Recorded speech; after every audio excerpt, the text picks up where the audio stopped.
Hi, Dr. Paul Haider, Master Herbalist here. Well, today I'm going to talk about a few different foods actually. And this is, of course, you can tell it's a cucumber. And I love these things. And I'm going to talk about, pardon me, I want to talk about having a balance in water retention and cooking with diuretics. In certain countries like Korea and in Asia, they have some salt, but they also put a diuretic in, so you don't end up with edema and bloating, and you don't end up looking like the, marshmallow boy. And and if you live in a very warm climate, that's really easy to do because you just blow it up. Or, maybe you have that's PMS time and you're gaining weight because of water retention. There's a really easy way to get around that, but if we just add a little bit of diuretic food into our diet, and things like cucumber are really great, and we can add these to our salads. I've even cooked cucumber before and added it to all kinds of dishes, and it has a really mild flavor when cooking, of course, and still has the diuretic capability. So that's another thing to do. So in soups and stews and whatever you're making, it's about adding some of this type of thing. Corn silk is a wonderful diuretic. It really doesn't have much flavor of any kind. And if you get the corn, the whole, ears of corn, and you take off that silk. Everybody does it; they throw it away. But what about chopping it up and putting it into your soups, your stews, your casseroles, and that type of thing? And then you have a diuretic capability to offset a little bit of salt. First of all, it's we need to lower our salt intake on an average by at least 50%, if not more, because the Americans eat way too much salt. And I had a lady the other day and says, I don't eat any salt at all. And personally, I don't really eat much salt at all either. But I had another man the other day also who he said, the doctor told me no salt. And so he went whole hog at no salt, and he started fainting because his blood pressure was going too low. And so we do need some salt in our body. Sodium is necessary. And if you're just doing, you know, whole foods like I do, and then, you're going to get a little bit of salt in all the foods that you have, especially like tomatoes and celery and things like that. So there needs to be a balance there, and that's what in Asian cooking a lot of times they use that balance. Now, corn silk is really great because you can just add that into anything that you're cooking, and you've got that balance. It really works well, and it's also uh, a good detoxing agent at the same time. So let's use some of these herbs. Or actually, corn silk is more like a food, I would think, and it's super mild diuretic. You're not like it's very harsh or anything. It's very mild, and really does a great job though. And you can add it into your soups and stews, and you won't even notice it all. Also, dandelion leaf. Dandelion leaf has been around forever. It's probably growing in your yard now. You're trying to get rid of it. Well, don't spray anything, really. Go out there and start picking those leaves, and they are super good uh, in salads, and I also cook them too. And they have a lot of potassium in them for water regulation and heart contraction and all kinds of things. And they are a good diuretic. And the leaves are very tasty. In fact, I introduced my mom to them, and she goes, "Wow, these are good."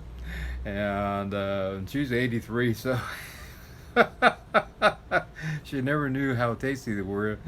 And so, just adding a little bit of dandelion leaves into your food is a great diuretic, and you'll feel the water weight come off. If you start getting edema, especially older people, edema starts, going down to the extremities, and your heart has to work harder to try to move that fluid out of there and get up into your lymphatic system. And and you're not pumping blood sufficiently, and you can end up with an enlarged heart and that type of thing. So it's really not good to have edema build up like that. So let's use a little bit of natural diuretics, which are really great. Another one is parsley.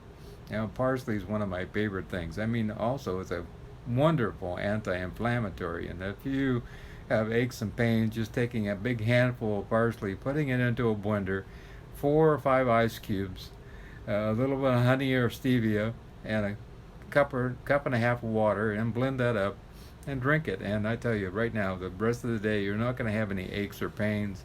And add parsley into your cooking also. It has a very mild flavor, and it does a great job. I mean, great job of being a diuretic.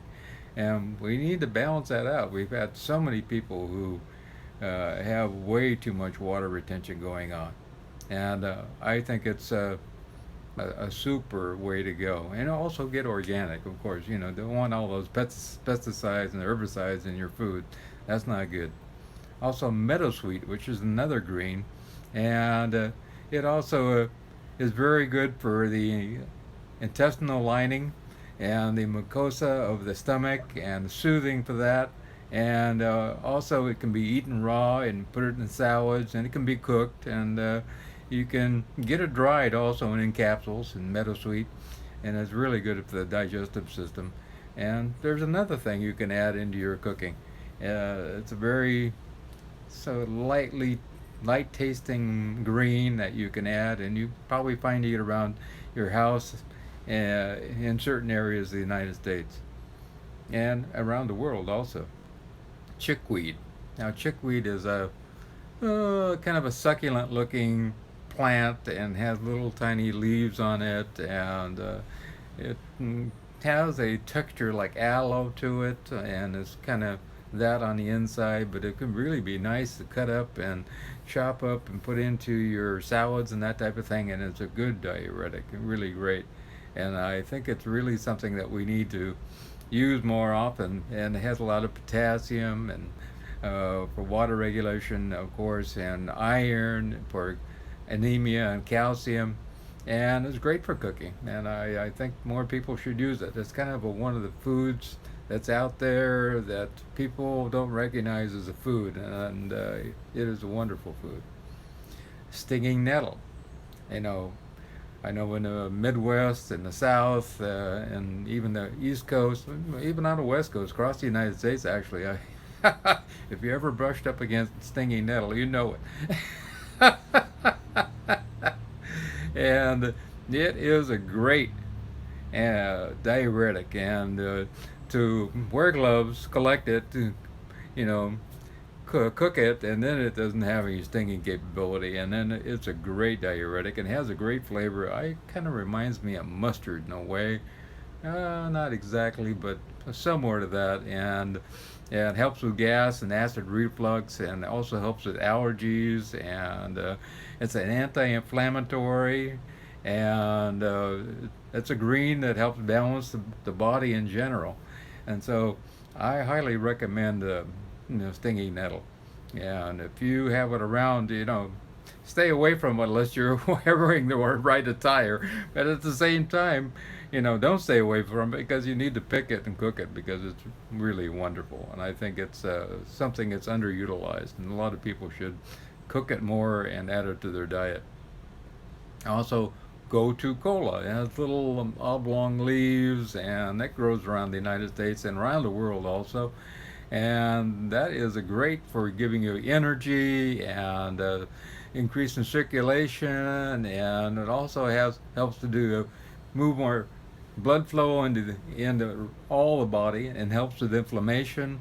And I take it quite often, tell you the truth, in capsules too, and it does a great job of uh, getting rid of excess water, and it can be cooked. It has a very mild flavor, and just throw it into your cooking, your soups, your stews, your casseroles, or whatever you're making, and it'll do a great job.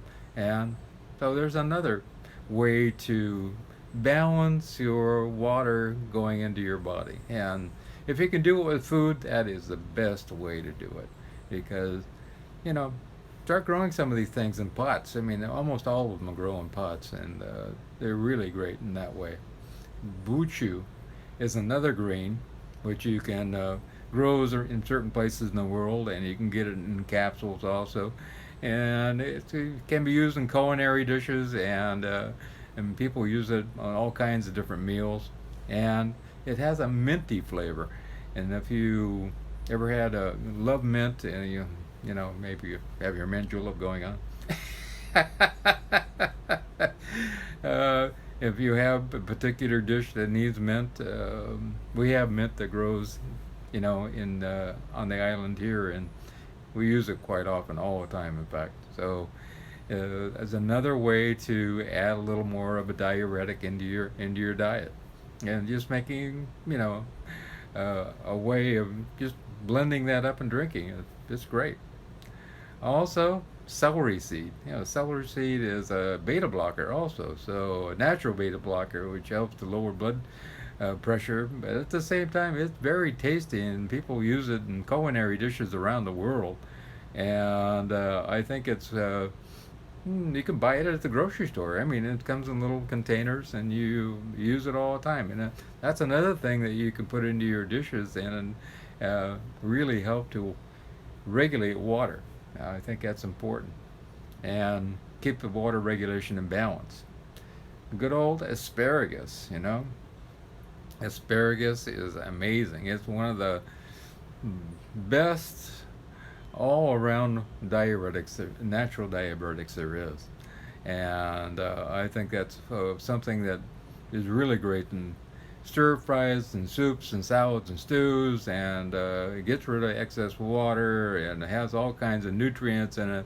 Of course, it creates the urine that you have that smells like, that's kind of strange, but don't worry about that. That's just the normal uh, ketones that come out of the process of going through your body.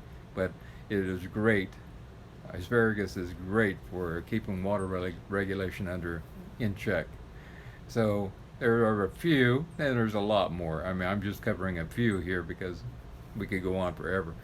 But try to allow yourself to add a few of these into your body on a regular basis as food to help with water regulation. I think a lot of people, especially a lot of people who are trying to lose weight, a lot of these Biggest Loser programs, they put them on asparagus for the first week or two, and they lose, up to 15, 20 pounds of water weight, and they don't even know that they're carrying around that much water with them, and it's like they just deflate just about. And so it's pretty amazing. I have no doubts that most everybody that's watching is carrying some water weight of some kind. And we eat a lot of salt. People go to the theater and they have salty popcorn, and people. I saw a lady, a man actually, was at a restaurant, and he's taking a salad, and then for about 5 minutes he's adding salt to it, and it was like, wow, this is not good. Uh, it was like, whoa, that's a lot of salt. So we need to get a lot of these diuretics into our life. And so think about that. Try to add a little more diuretics. What I've talked about, a few of these foods that can help heal. And the best way to heal is with food, because you don't have to worry about overdoing it or anything. Healing with food is a great way. As Hippocrates said, "Let thy food be thy medicine, and thy medicine be thy food." And he also said, all healing starts in the gut. Excuse me, all disease starts in the gut, and also all healing starts in the gut, because if we work with that and getting a good diet, we won't have disease in general. And if you'd like to follow my diet, go to www.paulhaider.com and go in the right-hand corner, and you'll click on my diet, and you can follow that and all the supplements I recommend in my diet. And I can guarantee you're going to be in great shape in about 30 days. And then I hope that you'll give me some feedback on that and let me know how you're doing. It's just a wonderful. I've had so many people healed of so many diseases just by going on that diet. So here's to a great day. If you feel to subscribe, I really appreciate that. If you want to contact me down below, my email address, my phone number is there, so feel free. That's what I'm here for, but call me early. I go to bed before the chickens, about 8 o'clock Eastern time, so also I'm on Facebook under Dr. Paul Haider, and you can message me there, so feel free to contact me, and if you care to make a donation, that's really greatly appreciated. Have a wonderful, wonderful day. I love you.